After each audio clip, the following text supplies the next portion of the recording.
Okay, and here at Mount Rushmore, we're doing some stuff, and that's Mount Rushmore. I wonder right now if I noticed that George Washington had a suit, but it's starting.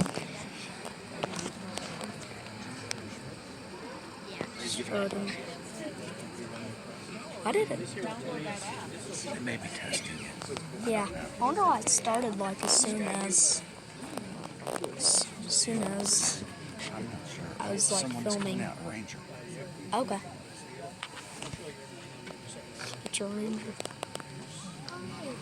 Hello, my name is Ranger Matt, and on behalf of the National Park Service and Mount Rushmore National Memorial, I want to thank you for attending tonight's evening lighting ceremony.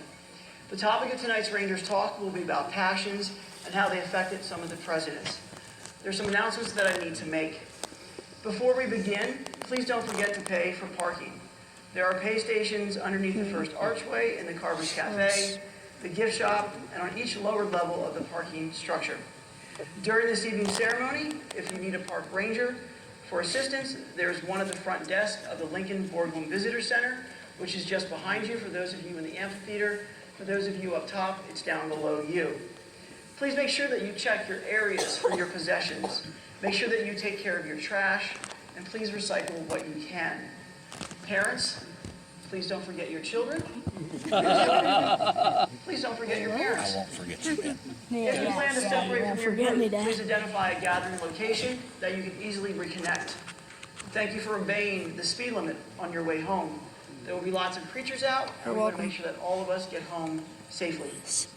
If you feel like you need some more space, tonight's program can be heard all the way down the avenue. We want to thank the Mount Rushmore Society for their support of this program and for the park. For more information about the Society, there's a bookstore in the Visitor Center and the Information Center, and you can also find information about them online. This evening's lighting ceremony will begin at 9 p.m. with a short talk by yours truly, followed by the video, Freedom, America's Lasting Legacy. Near the end of the video, the memorial will be lit, and America the Beautiful and America's National Anthem, the Star Spangled Banner, will be played. I would highly encourage you to sing along, and I would love to be able to hear you over both of those songs. If we have any veterans or active duty members in the audience tonight, you will be invited to the stage after the national anthem. Families of service members who have served and sacrificed are also invited to send a representative to the stage to honor that individual. And I would encourage you to sit closer if you would like to. If for any reason the weather turns bad, for example, if we have lightning in the immediate area, we will bring the ceremony to a conclusion. If we have any wind, the video will be stopped. But it looks like our weather is looking really good right now, so we should be good to go. I want you to take a moment, and I want you to think about where you are. You're at Mount Rushmore National Memorial. This is one of the most iconic places in the United States, if not the world. A memorial is something that keeps and preserves remembrances alive. It evokes emotion. It makes us think. I want you to think about where you are, what this place means to you, and what you will take away from it. I hope that you all can take some kind of memory from tonight and from today, and take that home and cherish that in your heart, and share that with somebody at home. Now, I can go back and I can put some more music on, or we can do a little bit of a sing-along. Thank you. All right, I was waiting for that. All right, so what we're going to do is we're going to do the chorus to This Land Is Your Land. We're going to do it 2 times through, okay? Now, I can't sing, so I'm going to start you off, and then you're going to take over. All right, sounds good? Sure. All right, here we go. This land is your land. This land is my land. From California to the New York Island, to the redwood forest, to the Jonestown bottom. This land was made for you and me.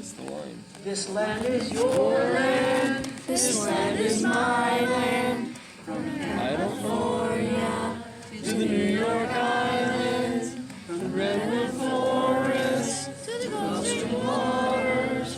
This land was made for you and me. sounds so cool. Thank you, folks. I'll be out in a little bit.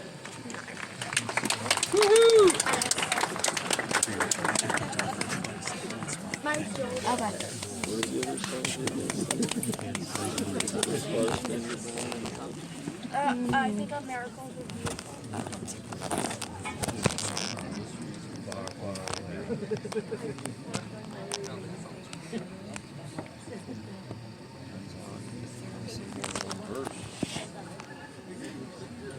How many verses are there?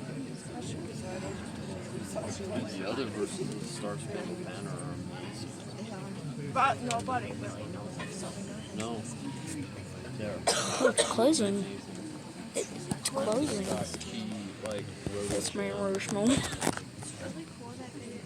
It's closing. Wonder why.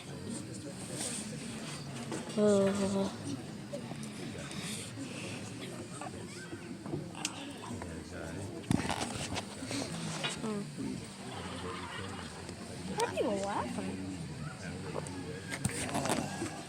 Ash. I sent a bunch of pictures to Grandma.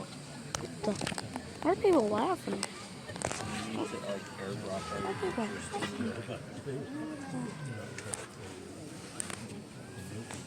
What are people laughing for?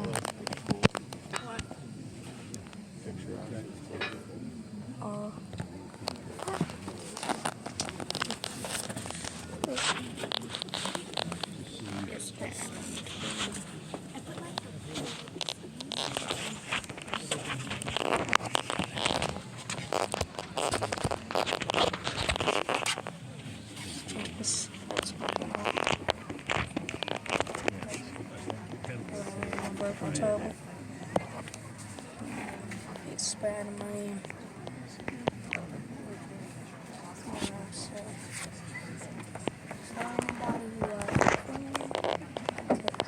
Yeah. Wait, it's been 7 minutes already? It's been like 3 minutes. What?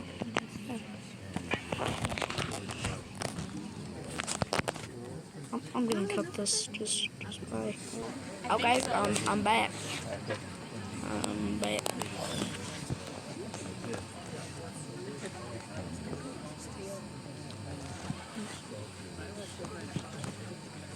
Yeah, I think Jeremiah Carson would enjoy this.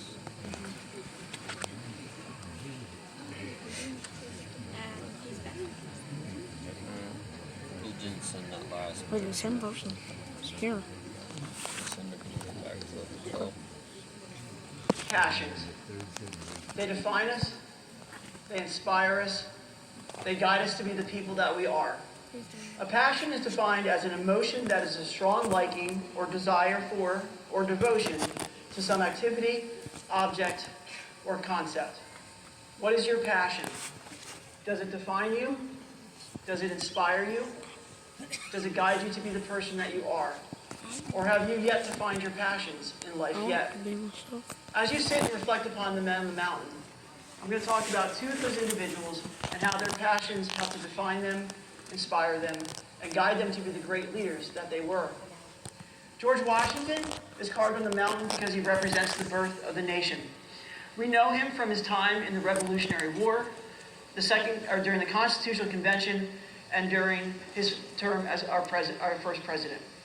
But what were some of Washington's passions? Well, Washington was passionate, first of all, about land.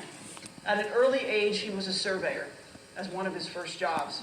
And he became passionate about land. And he wanted to accumulate land throughout his life. And it's said that he accumulated so much land that it was equal to approximately the size of the state of Massachusetts. On that land, Washington had a passion for taking care of that land and managing that land.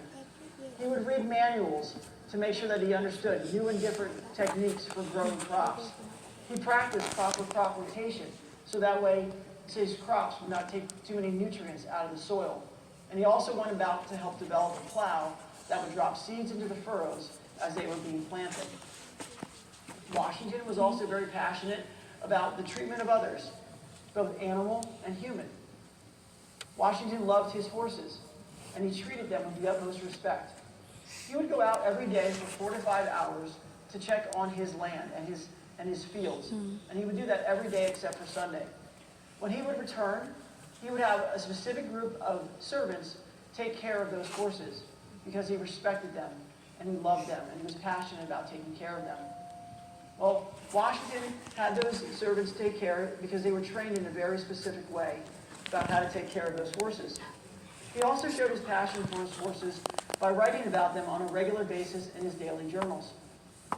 Washington was also passionate about how he treated others, and specifically for his troops. When he was a commander of the Continental Army, Washington made sure his men were cared for. When there was an outbreak of smallpox during the Revolutionary War, he made sure that his men were inoculated. It was very experimental at the time, but he made sure that his men were cared for because he respected them. He also wanted to lead them in a very firm but yet respectful way. And he demonstrated that at the cold winter of Valley Forge. During that winter, they were very low in supplies. Washington would go out on his own sometimes to make sure that he could find food for his men. He made sure that those huts at Valley Forge were built so that his men could stay warm and dry. He also made sure that his men were being well trained, and trained by Friedrich von Steuben in new and different ways, for two reasons. Number one, he wanted to make sure that they were staying out of trouble, and number two, he wanted to make sure that they could learn these new techniques, and that hopefully when the spring would come, they could turn the tide of the war. Washington used those things that he learned as being our commander of the Continental Army and brought them into his presidency and helped him to be the great leader of our nation that he was. As our nation's first president, he made sure that he was called Mr. President, Sir, or Mr. Washington, rather than being called Your Highness or Your Majesty or even King, as many wanted to call him. Also, as president, he chose cabinet members that would advise him and give him advice. Not people that were yes men, but were individuals that were of different backgrounds and different beliefs. So that way he could take those different ideas and think about what was the best thing for the country. And then we also know that Washington set a precedent of only serving 2 terms in office. He did that for 2 reasons. Number one, he knew that he was getting old and he wanted to retire. And second, he wanted to make sure that somebody else could have the chance to lead this country with new and different ideas, rather than being a king, as many people wanted him to be. All of those things helped Washington to be the great leader of our country that he was, and to be on Mount Rushmore. Theodore Roosevelt is carved on the mountain because he represents the development of the country with the building of the Panama Canal. We know Roosevelt from his time in New York, and we know him from his battle on San Juan Hill, and as our nation's 26th president. But Roosevelt had some of his passions as well. At an early age, he was diagnosed with asthma, and his father said to him that you need to be strong, both physically and mentally. Also, when he was a child, he was bullied, and he made the decision that he wanted to take up boxing so that way he could defend himself if he ever got bullied again. His mother recognized his growing desire and love for exercise, and so she started taking him to the gymnasium. And he had this passion, this love of leading a healthy lifestyle. Roosevelt continued with that, and eventually they ended up creating a gymnasium in one of the rooms in the attic in their house in New York for Roosevelt to exercise. Later on, when he was a young man, Roosevelt was diagnosed with an irregular heartbeat. And the doctor said to him that you cannot partake in any kind of strenuous exercise because it can harm your heart. And Roosevelt ignored that, and he took up tennis. During the summer of 1882, Roosevelt played 90 games of tennis in one single day. He loved tennis so much that as president, he had a tennis court put on the grounds of